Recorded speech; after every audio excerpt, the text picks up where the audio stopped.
mastermind. She's the one who made me do a lot of this. So Shreya, I'm going to actually. Do you want me to have the screen on, or do you have it on your phone, or you want to look at the screen? Yeah, why don't you go ahead and show me the screen? Okay. This is what you So wrote. this is perfect. So, firstly, sorry if there's any disturbance in the background. I'm No, we can actually hear you on a just fine. train. One second. Yeah, we can hear you fine, Bacha. Okay. All right. Sorry, just. Okay, great. You can hear me properly now? Yeah, just speak up a little bit. Yeah. Okay, great. So, I guess the first thing that I wanted to talk about was the resume. That, like, I guess you guys don't have to start worrying about this too much right now, but because you are like in high school, I think it's time to start making your resume. So, I recommend this website called Parental.io, which is basically a fantastic resource for nice-looking resumes. It will format everything after you like input your information in. So like if you want a pretty format, all you need to worry about is like your information, and it'll do everything else for you. And one thing that I've had, like a lot of my friends have been asking me for like some help reviewing their resumes, and so a lot of them have been talking about like the importance of basically having keywords and skills that should be listed.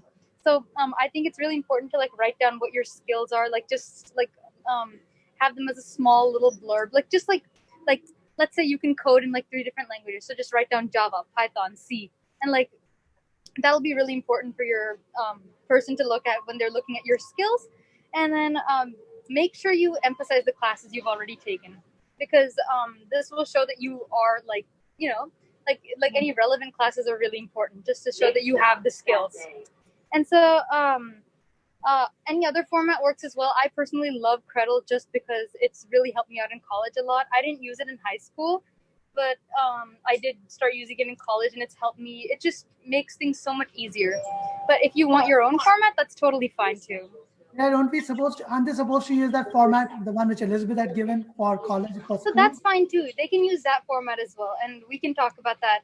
You can talk about that later. I don't have that up here right now, Okay, but that's not good. it's a really easy to use format. So everything that I've listed here is pretty much the stuff you need on your resume. Good AP scores, good standardized testing scores, any subject test scores that feel relevant, and any relevant classes. And then yeah, just like have like a few couple of dots about each extracurricular. And like this will be really helpful.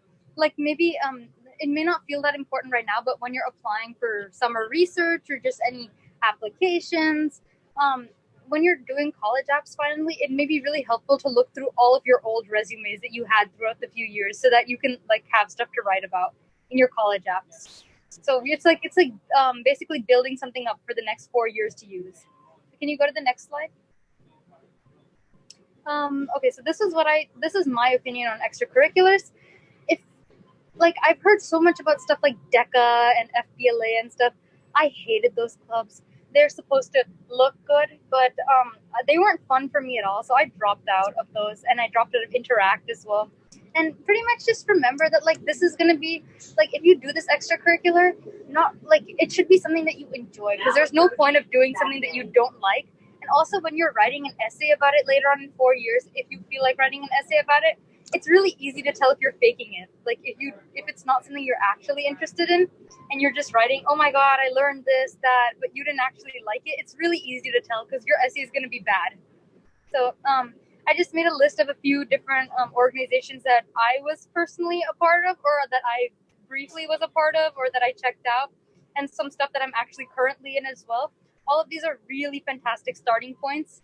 Of course, I haven't listed everything, but I just listed some specific things, like things I would really emphasize that are kind of slept on are like the school newspaper, National History Day debate, and like for the girls here, Girls Who Code would be great too. I'm actually the president at my college right now, and I love Girls Who Code. It's such a fantastic opportunity.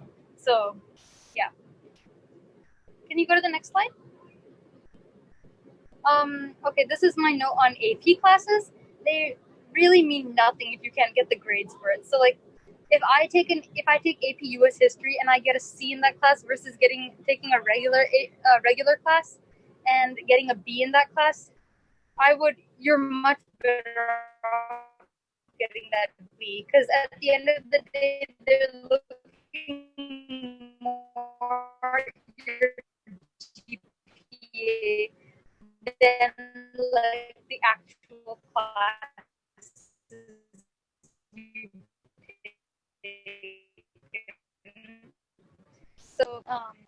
taking more APs really didn't help me. I just remember like at one college, they were scared. I was lucky enough that didn't happen to me, but it definitely hurts really important. Shreya, your voice is a little glitchy right now. Yeah, your voice is a little glitchy, honey. So can't you turn off your video?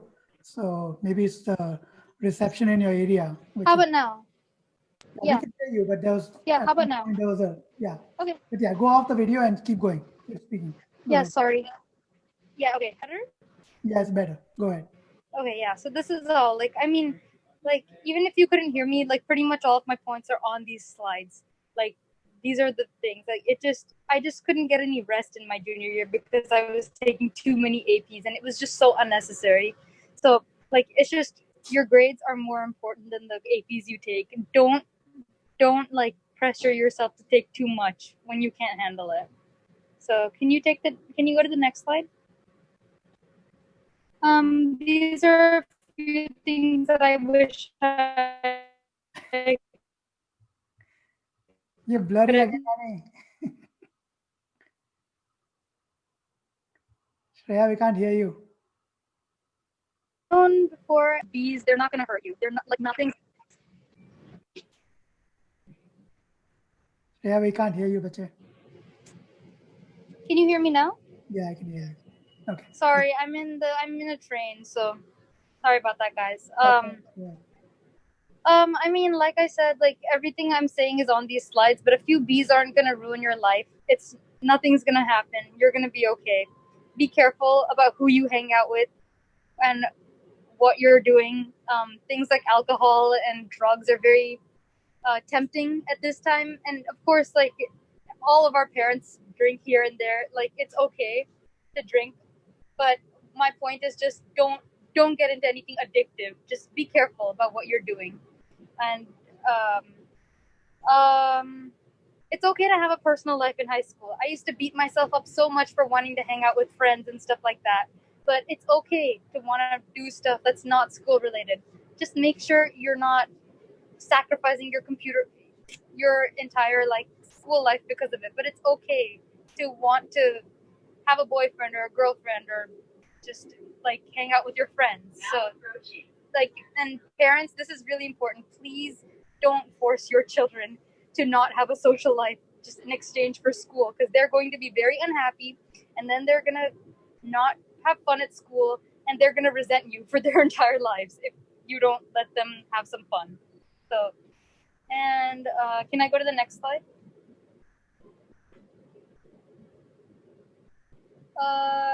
So this is my experience of studying STEM at a liberal arts school. I just wanted to brush upon a couple of points here. It's really awesome being a STEM major at a liberal arts school. Like I have so many friends that are STEM majors here, and we get so much support as opposed to schools like MIT, Berkeley, all of these places that have like 500 people in their classes and they get no support. I get so much one-on-one time with my professors. They all know me really well, and my tutors. So it's fantastic. It's amazing. I couldn't have asked for anything better. And then there's the difference of the fact that I'm going to a college versus a university. So a college, I'm gonna have more.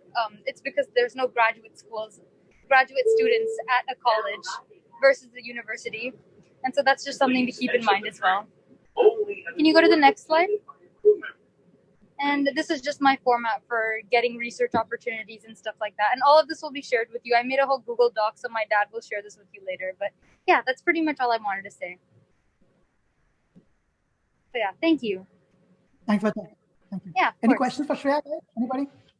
You can put it in the chat, or you can just ask her right now. She's gonna go off very quickly. Yeah, obviously my reception isn't the best, but you guys can always email me.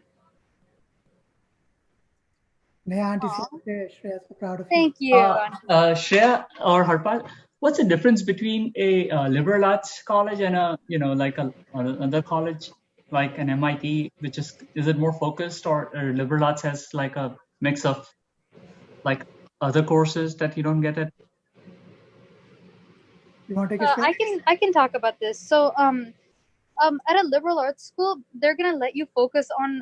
They're gonna have some requirements to make sure you have stuff like where you're studying things like some history classes and some writing classes as well, which just overall makes you kind of a a better student in all subjects, just because like I know so many people at like top universities who cannot write basic emails or cannot write like basic things just because they, and also at like universities, basically the idea at like MIT or on one of those schools is that yeah, they're more STEM oriented, but in general humans are not meant to study only STEM.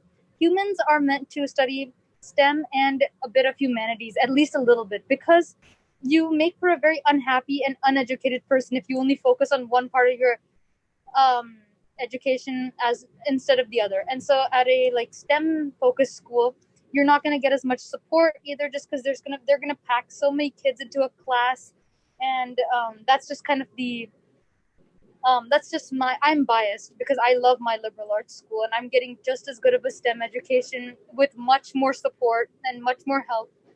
And it's just that like obviously people don't go to liberal arts schools as much just because they're like, oh, you know, like I want my kid to get a good STEM education or whatever. But I'm just here to tell you that you can get an equally good, if not better, education at a liberal arts school, in my opinion. So and I got a question about the PSAT. Take it your 10th grade and your 11th grade. Your 10th grade, it doesn't count for anything. It's just like a practice thing. So you can see how well you're doing. Your 11th grade, take it again for the actual national merit score. So, yeah. Any other questions? Thanks, Bache. I will take it over from here.